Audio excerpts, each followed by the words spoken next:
Raj Electronics and Home Appliances loan facility available. KDP meeting ಅಲ್ಲಿ ನಾವೇನು ಪ್ರಶ್ನೆ ಕೇಳಿಲ್ಲ. ಮೂಳೆ ಅವರು ಅವ್ರ ಪಾರ್ಟಿಯವರೇ ಅವರಿಗೊಂದು ಪ್ರಶ್ನೆ ಕೇಳಿದ್ರು. ನಮ್ಮ ನಿರ್ಮಿತಿ ಕೇಂದ್ರದಿಂದ ಏನು ಕೆಲಸಗಳಾಗ್ತಾ ಇದೆ ಅದು ಕಲ್ಪೆ ಮಟ್ಟದ ಕೆಲಸ ಆಗ್ತಾ ಇದೆ ಅಂತ ಕೇಳಿದ್ರು ಅಲ್ವಾ? ಅವ್ರು ಯಾರಿಗೆ ಕೇಳಿದ್ರು? ಅವ್ರು ಕೇಳಿದ್ರು ನಿರ್ಮಿತಿ ಕೇಂದ್ರ ಅವರಿಗೆ. ಸೊ ನಿರ್ಮಿತಿ ಕೇಂದ್ರ ಆಫೀಸರ್ಸ್ ಅದ್ರ ಬಗ್ಗೆ ಪ್ರಶ್ನೆ ಉತ್ತರ ಕೊಡಬೇಕು, ಇಲ್ದಿದ್ರೆ DC ಅವ್ರು ಕೊಡಬೇಕು. ಇವ್ರು ಯಾಕೆ ಕೊಟ್ಟರು? ಏನು ಇವ್ರು ಮಾಡ್ತಾ ಇದ್ದಾರಾ ಕೆಲಸ? ಅದು ಈ ಆನ್ಸರು ಜನಗಳ ಅವ್ರಿಗೆ ಕೇಳಬೇಕು.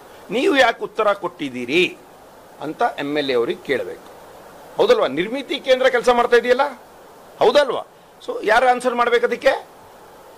ನಮ್ಮ ಮೂಳೆ ಸಾಹೇಬ್ರು ಯಾರಿಗೆ ಕೇಳಿದ್ರು? ನಿರ್ಮಿತಿ ಕೇಂದ್ರದಲ್ಲಿ ಕಳಪೆ ಮಟ್ಟದ ಕೆಲಸ ಆಗ್ತಾ ಇದೆ ಅಂತ ಹೇಳಿದ್ರು, ಹೌದಲ್ವಾ? ಅದಕ್ಕೆ ಅವ್ರು ನಿರ್ಮಿತಿ ಕೇಂದ್ರ ಅವ್ರು ಆನ್ಸರ್ ಮಾಡ್ತಾರೆ. ಇವ್ರು ಯಾಕೆ ಆನ್ಸರ್ ಮಾಡಿದ್ರು? ಫಸ್ಟ್ ಪಾಯಿಂಟ್ ಅದು. ಮತ್ತೆ ಬೇರೆ ಪ್ರಶ್ನೆ ಯಾವ್ದು ನಿಮ್ದು? ಈಗ ಈ ಗೋ ಹತ್ಯೆಗೆ ಸಂಬಂಧಪಟ್ಟಂತೆ ಕೇಸ್ ಆಗಿದೆ ಸರ್, 4 ಜನರ ಮೇಲೆ ಕೇಸ್ ಆಗಿದೆ, MLA ಸೇರಿದಂತೆ ಉದ್ದೇಶಪೂರ್ವಕವಾಗಿ ಕೇಸ್ ಮಾಡ್ತಿದ್ದಾರೆ ಅಂತ ಆರೋಪ ಮಾಡ್ತಿದ್ದಾರೆ ಸರ್ ಅವರು. ನೋಡಿ, ಅವರಿಗೆ ಬೇರೆ ಯಾವುದು ವಿಷಯ ಇಲ್ಲ. ಇದು ವರ್ಷಕ್ಕೆ ಒಂದ್ಸಲ ಇದೇ ವಿಷಯ ಎತ್ತಾರೆ. ಬೇರೆ ಯಾವುದು ಎಲ್ಲ ಕಡೆ ಕಳಪೆ ಮಟ್ಟದ ಕೆಲಸ ಆಗ್ತಾ ಇದೆ, ಅದಕ್ಕೆ ಡೈವರ್ಟ್ ಮಾಡೋಕ್ಕೆ ಈ ಥರ ವಿಷಯ ಅವ್ರು ಎತ್ತುತ್ತಾರೆ ಅಲ್ಲ. ಒಂದು ಪಾಯಿಂಟ್ ನಂಬರ್ 1. ಸೆಕೆಂಡು, ಏನದು ತಪ್ಪಾಗ್ತಾ ಇದ್ರೆ ವ್ಯವಸ್ಥೆ ಇದೆ, ಪೊಲೀಸ್ ಅವರು ಇದ್ದಾರೆ, ಡಿಸ್ಟ್ರಿಕ್ಟ್ ಅಡ್ಮಿನಿಸ್ಟ್ರೇಷನ್ ಇದ್ದಾರೆ, ತಾಲೂಕು ಅಡ್ಮಿನಿಸ್ಟ್ರೇಷನ್ ಇದ್ದಾರೆ. ಅವ್ರಿಗೆ ಹೇಳಿ, ನೀವು ಹೆಂಗೆ ಹೋಗ್ತೀರಿ ಮನೆಗೆ? ಇವಾಗ ನಾಳೆ ನಾವು ನಿಮ್ಮ ಮನೆಗೆ ಬರ್ಬೋದಾ? ಯಾರಾದರೂ ಬಂದು ದೂರು ಕೊಡ್ತಾರೆ ನಿಮ್ಮ ಮನೆಗೆ ಬರ್ಬೋದಾ? ಯಾರಾದ್ರು ನೀವು MLA ಇರಲಿ, ಯಾರಾದರೂ ಮಿನಿಸ್ಟ್ರಿ ಇರಲಿ, ಚೀಫ್ ಮಿನಿಸ್ಟರ್ ಇರಲಿ, ನಿಮ್ಮ ಮನೆಗೆ ಬರ್ಬೋದೇನ್ರಿ? ಆಗಲ್ಲ ಅಲ್ಲ. ಆ ಥರ ಕಾನೂನು ನಿಮ್ಮ ಕೈಯಲ್ಲಿ ತಗೋಬಾರ್ದು, ನಾವು ಹೇಳಿದಷ್ಟೇ. ಅದಕ್ಕಾಗಿ ನಾವೇನೂ ದೂರು ಕೊಟ್ಟಿಲ್ಲ ಅವ್ರ ಮೇಲೆ. ನಾನು ಅವ್ರ ಬಗ್ಗೆ ಯಾವತ್ತೂ ಮಾತಾಡಿಲ್ಲ, ಮುಂದೆನೂ ಮಾತಾಡೋದಿಲ್ಲ, ಹೌದಲ್ವಾ? ಅವರೇ ಮಾತಾಡೋದು. ಆಮೇಲೆ ನಾವೇನು ದೂರು ಕೊಟ್ಟಿಲ್ಲ. ನಾವು ಯಾರು ಬೇರೆಯವ್ರು ಹೋಗ್ಬಿಟ್ಟು ದೂರು ಕೊಟ್ಟಿದ್ದಾರೆ, ಅವರು ನಾವು ಗೋಹತ್ಯೆ ಬಗ್ಗೆ ದೂರು ಕೊಟ್ಟಿಲ್ಲ, ಅದು ವಿಷಯ ಬಗ್ಗೆ ಕೊಟ್ಟಿಲ್ಲ. ನೀವು ಹೋಗ್ಬಿಟ್ಟು ಎಲ್ಲಿ ಯಾರ ಮನೆಗೆ ಹೋಗ್ಬಿಟ್ಟು ನೀವು ಆತಂಕ ಮಾಡಿದ್ರಿ, ಅದ್ರ ಬಗ್ಗೆ ನಾವು ದೂರು ಕೊಟ್ಟಿದ್ದೇವೆ.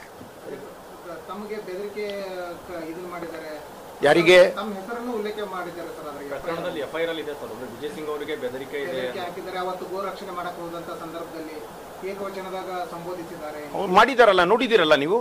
ಸೊ ಅದ್ರ ಪ್ರೂಫ್ ಇದೆ. ಅದಕ್ಕೆ ನಾವು ಹೇಳಿಲ್ಲ. ಮತ್ತೆ ನಾನು ಯಾವತ್ತು ಯಾರಿಗೂ ನಮ್ಮ ಮೇಲೆ ಯಾರಾದರೂ ಹೇಳಿದ್ರೆ ನಾವು ಡಿಫೆಂಡ್ ಮಾಡ್ಕೋತೀವಿ. ಅವರು ನಮ್ಮವ್ರು ಹೋಗ್ಬಿಟ್ಟು ದೂರು ಕೊಟ್ಟಿದ್ದಾರೆ ಅಂತ ನನಗೆ ಆಮೇಲೆ ವಿಷಯ ಗೊತ್ತಾಯ್ತದು.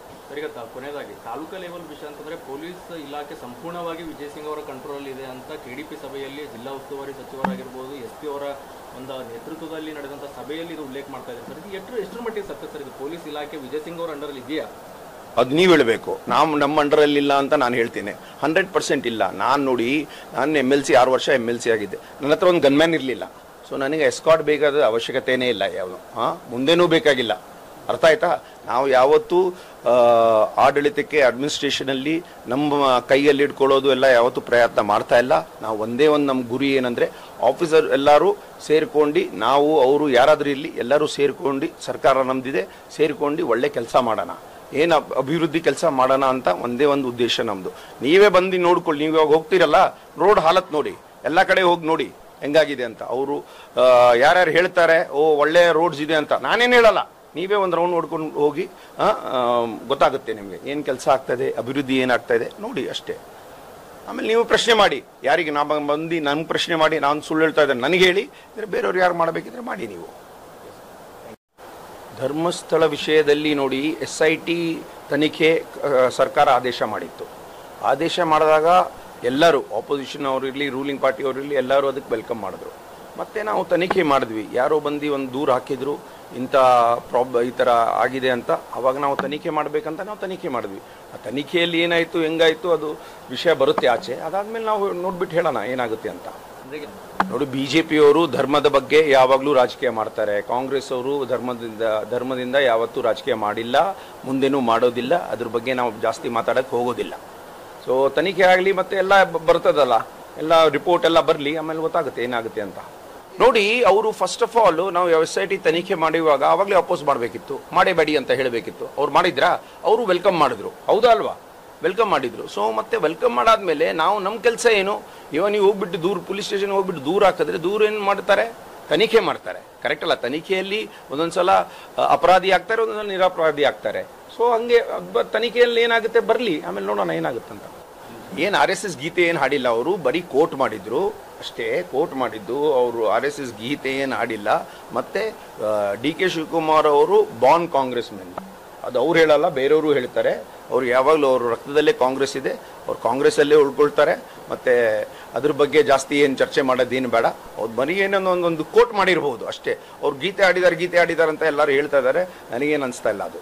ಸರ್, ಇತ್ತೀಚೆಗೆ ಬೀದರ್ ಡೆವಲಪ್ಮೆಂಟ್ ಕುರಿತು ಅಂತಂದ್ರೆ CM ಅವ್ರಿಗೆ ಕೂಡ ಅಂದ್ರೆ ಕಾಂಗ್ರೆಸ್ನಲ್ಲಿ ಭಿನ್ನಮತ ಕೂಡ ಸ್ಫೋಟವಾಗಿದೆ. ಈಶ್ವರ್ ಖಂಡ್ರೆ ಅವರು ಇಲ್ಲಿ ನಾಯಕರು ಕೂಡ ತಿರುಗಿಬಿದ್ದಿದ್ದಾರೆ ಅಂತ ರೀಸೆಂಟ್ಲಿ ಸದನದಲ್ಲಿ ಕೂಡ ರಾಜಶೇಖರ್ ಪಾಟೀಲ್ ಅವರ ನೇತೃತ್ವದಲ್ಲಿ ದೂರು ಕೂಡ ಕೊಡಲಾಯಿತು. ಸರ್, ತಾವು ಯಾವ ಬಣದಲ್ಲಿದ್ದಾರೆ, ಏನು ಸರ್ ಚರ್ಚೆ ಬೀದರ್ನಲ್ಲಿ ಏನಾಗ್ತಾ ಇದೆ ಕಾಂಗ್ರೆಸ್ನಲ್ಲಿ? ನೋಡಿ, ಇದ್ರ ಬಗ್ಗೆ ನಾವೇನು ಮಾತಾಡಂಗಿಲ್ಲ. ಯಾಕಂದರೆ ನಾವು ಇದು ಅವರು ಎಲ್ಲರೂ ದೊಡ್ಡವರು ಏನಿದ್ದಾರೆ ಅವರು ಎಲ್ಲ ಬಗೆಹರಿಸ್ತಾರೆ. ಏನು ಪ್ರಾಬ್ಲಮ್ ಏನಿಲ್ಲ ಅದ್ರ ಬಗ್ಗೆ. ಇದು ಸ್ವಲ್ಪ ಏನಾದರೂ ಭಿನ್ನಮತ ಇರ್ಬೋದು, ಏನಾದರೂ ಮಿಸ್ಅಂಡರ್ಸ್ಟ್ಯಾಂಡಿಂಗ್ ಇರ್ಬೋದು. ನಾವು ಕೂತ್ಕೊಂಡು ಮಾತಾಡಿ ಅದು ಚರ್ಚೆ ಮಾಡಿ ಅದಕ್ಕೆ ಬಗೆಹರಿಸ್ತೀವಿ.